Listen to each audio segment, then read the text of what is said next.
इतना सब काम करने के बाद भी आज 4 महीने से कैमरा नहीं फेस किया है मैंने। क्यों? कैरेक्टर्स आते हैं ऑडिशन के लिए और रिजेक्ट हो जाते हैं। आप सोचिए कि एक फेलियर में नहीं ले पाया और इतना सफ़र किया। आज मैं एक ऐसी इंडस्ट्री में हूँ जहाँ हर तीसरे दिन मैं ऑडिशन देता हूँ, रिजेक्ट हो जाता हूँ। आज की बात हम लोग आज की बात है, 6 साल से एक्टिंग कर रहा हूँ, तो और बड़े-बड़े सीरीज़ और फिल्मों के छोटा-छोटा हिस्सा रहा हूँ। आप नाम बता दीजिए यहाँ पे हमारे दर्शकों को। हाँ, फैमिली मैन किया, स्पेशल ऑप्स 1.5 किया, मिर्ज़ापुर में एक छोटा-सा पार्ट किया, फिर चार्ली 777 करके कन्नड़ फिल्म थी। हाँ, हाँ, वो कुत्ता वाला जो है। हाँ, वो स्लीपर हिट बहुत साबित हुई अच्छी उस थी, समय की। बहुत हाँ, बहुत रोया है लोगों ने हाँ, देख के। और जब साउथ से मेजर बने थे उसमें आप एक। जी, जी, हाँ, जी, हाँ। मैं मेजर था उसमें। तो ऐसी-ऐसी फिल्म छावा का हिस्सा छावा, रहा। क्या बात। फिर एक फिल्म छूट गई छावा की वजह से, कोस्ताव नवाज़ साहब के साथ काम करना था। हाँ, जी पे आई थी ये। जी पे आई थी। हम्म। लेकिन ये सुनना कि डायरेक्टर कह रही हैं कि नहीं मैं इन्हीं के साथ काम करूँगी, वो अपने आप में एक बहुत बड़ा वैलिडेशन होता है एज़ एन एक्टर आपके लिए। फिर फैमिली मैन का तीनों सीज़न का हिस्सा रह गए। फिर अभी एक होमबाउंड करके फ़िल्म आ रही है जो कांस में गई थी, नीरज गायवान नीरज की। की, उसमें भी आप। जी, नीरज साहब से जब मिले और उनसे जो इंटरेक्शन हुआ, उनके साथ जो काम करने का सौभाग्य प्राप्त हुआ, वो नीरज पांडे के साथ काम करने का मौका मिल गया।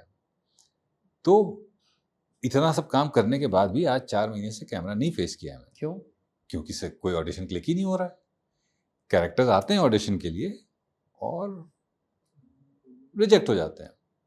लेकिन सॉरी सर, मैं आपको यहाँ पे रोक रहा हूँ कि आप इतने सालों से इंडस्ट्री में हैं, आपने जो फेलियर देखा उसके बाद आपने बाउंस बैक किया। एक वक्त था जब किसी स्टूडियो से आपको आपकी आवाज़ की वजह से निकाल दिया गया था और आज आप अपनी आवाज़ की वजह से ही जाने जाते हैं। इतना सारा काम राजन डीके के साथ आपने काम कर लिया, नीरज पांडे के साथ काम कर लिया और आप बोल रहे हैं कि पिछले 4 महीने से आपका ऑडिशन क्लिक नहीं हो रहा है। हाँ, नहीं हो रहा है।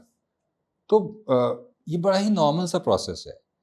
कई बार आप देखिए, जब तक अभिनय में ख़ास तौर पे, वॉइस में तो चलिए ठीक है, काम अपने आप आ जाता है। उसमें भी ऑडिशंस होते हैं, कई बार उसमें भी वॉइस के ऑडिशंस में भी कभी-कभी ऐसा होता है कि नहीं होता है।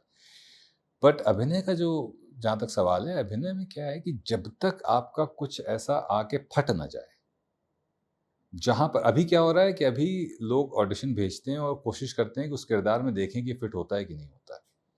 जब आपका कुछ फट जाता है, तो लोगों को आप उस किरदार में दिखने लगते हो कि यार इस कैरेक्टर के लिए ज़रा उनको बुलाओ। अभी वहाँ नहीं पहुँचे हैं। अगर ये 25 साल पहले हो रहा होता तो मैं वापस शराब में चला गया होता। क्योंकि जब आप ऑडिशन करते हो तो काफ़ी हद तक आप उस किरदार में, आप उस प्रोसेस का हिस्सा, क्योंकि जब आपके पास ऑडिशन आता है उससे पहले आपसे पूछा जाता है आप डेट्स अवेलेबल है कि नहीं है, आपका बजट है क्या है, आप इतने दिन काम कर पाओगे कि नहीं कर पाओगे, इसमें आप 20 दिन दे पाओगे। तो मेंटली आप थोड़ा सा प्रिपेयर होने लगते हो कि शायद अब मुझे ये काम करना पड़ेगा। फिर वो नहीं होता है। मेरे साथ तो बहुत सारे ऐसे हो गए जो नहीं हो रहा है।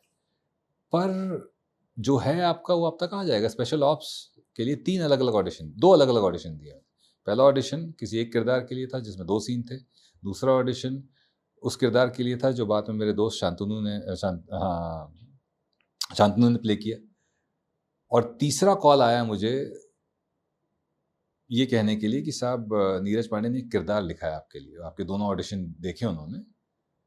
जो ऑडिशन में नहीं हुआ तो उसके वो देख के उन्होंने तीसरा, तो जो होना है वो आप तक आ ही जाएगा। तो ये समझ उन हादसों के बाद अब मेरे पास आ चुकी है। पर दूसरे लोगों को इस हादसे से ना गुजरना पड़े उस समझ के लिए, इसलिए मैं लोगों तक कई बार मोटिवेशनल स्पीचेस के ज़रिए, वीडियोस के ज़रिए पहुंचने की कोशिश करता हूँ, ये बताने के लिए कि ज़िंदगी में फेलियर जैसा कुछ होता ही नहीं। यहाँ से चले, यहाँ पहुंचना है, चल रहे हैं, यहाँ गिर गए, फिर वापस आ गए, लेकिन इतना जो सफ़र तय किया वो है अनुभव।